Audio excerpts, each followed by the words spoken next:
আসানসোল ডিভিশনে 4টি রেল স্টেশনে আসছে স্লিপিং পড। এই স্লিপিং পড কী জিনিস চলুন আসি বিস্তারিত বলি। রেল যাত্রীদের সফরকে আরও আরামদায়ক ও ট্রেন ধরার মাঝের যে সময়টাকে, অর্থাৎ ধরুন ট্রেন আপনার আগামীকাল আছে, কিছুক্ষণ পরে আছে, বা আপনি কোনো রেস্ট নেবেন, মানে তাদের জন্য একটা খুব ভালো খবর যে এই সময়টাকে স্বস্তিদায়ক করে তুলতে একটা অভিনব ও আধুনিক উদ্যোগ নিতে চলেছে আসানসোল রেল ডিভিশন। আপনারা মুম্বাই রেল স্টেশন আপনারা দেখেছেন, ছত্রপতি শিবাজি যেটা সিএসএমটি রেলওয়ে স্টেশন আছে, সেই স্টেশনে কিন্তু স্লিপিং পড আছে। এবং আমি যে ছবিগুলো দেখতে পাচ্ছেন নিচে আছে, এই রকমই হয় স্লিপিং পড দেখতে।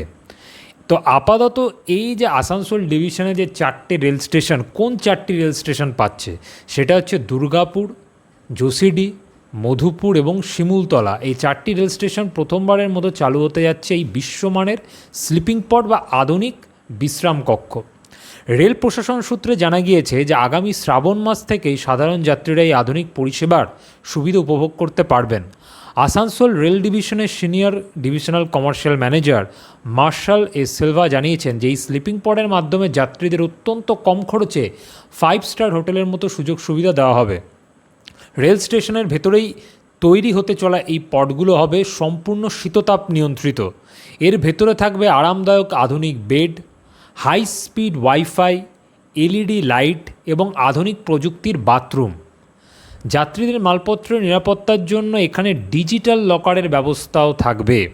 শুধু তাই নয়, এই চত্বরেই গড়ে তোলা হচ্ছে একটি মাল্টি কুজিন রেস্তোরাঁ ও ফুড স্টল, যেখানে যাত্রীরা তাদের পছন্দের খাবার পেয়ে যাবেন। বিনোদন ও রেলের বিভিন্ন জরুরি তথ্য জানানোর জন্য হলের ভেতরে একটি বড় এলইডি টিভিও লাগানো থাকবে। এই প্রকল্পের সবচেয়ে বড় সুবিধা হচ্ছে এর ভাড়ার নিয়ম। সাধারণত বাইরের হোটেলগুলিতে কী হয়, 12 বা 24 ঘন্টার পুরো ভাড়াই গুনতে হয়, অর্থাৎ আপনি একদিন পার ডে ওয়াইজ সেখানে ভাড়াটা কাউন্ট হয়, যা যাত্রীদের পকেটে একটা বাড়তি চাপ ফেলে। কিন্তু রেলের এই স্লিপিং পডে যাত্রীরা তাদের প্রয়োজন অনুযায়ী মাত্র 1 বা 2 ঘন্টা অথবা যতটুকুনি সময় প্রয়োজন ঠিক ততটুকুই থাকতে পারবেন, এবং ভাড়াটাও নেওয়া হবে পার আওয়ার ওয়াইজ। আচ্ছা, পুরো ব্যবস্থার দেখভাল ও পরিচালনার দায়িত্বে রেলের তত্ত্বাবধানে একটি বেসরকারি সংস্থাকে দেওয়া হবে। সর্বশেষে বলবো যে একটু দুঃখ লাগলো যে আসানসোল স্টেশনও ভেবেছিলাম হয়তো এই লিস্টে থাকবে। আগামী দিনে আশা করছি রেল এই জিনিসটাকে নিয়ে চিন্তাভাবনা করবে। হয়তো এটাও হতে পারে এর থেকে আরও ভালো কিছু হয়তো আসানসোল স্টেশনের জন্য অপেক্ষা করছে। আমরা ইতিমধ্যেই দেখছি আসানসোল স্টেশন আরও বিশ্বমানের গড়ে তোলার জন্য ইতিমধ্যে কাজকর্ম চলছে, রিডেভেলপমেন্টের কাজ চলছে। আপাতত যেটুকুনি খবর দুর্গাপুরবাসীদের জন্য অত্যন্ত আনন্দের খবর।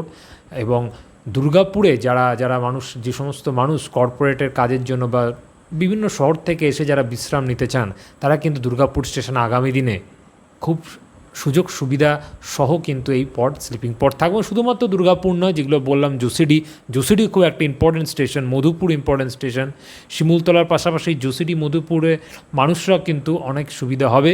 যে সমস্ত মানুষরা যোশীডি মধুপুরে এসে তারা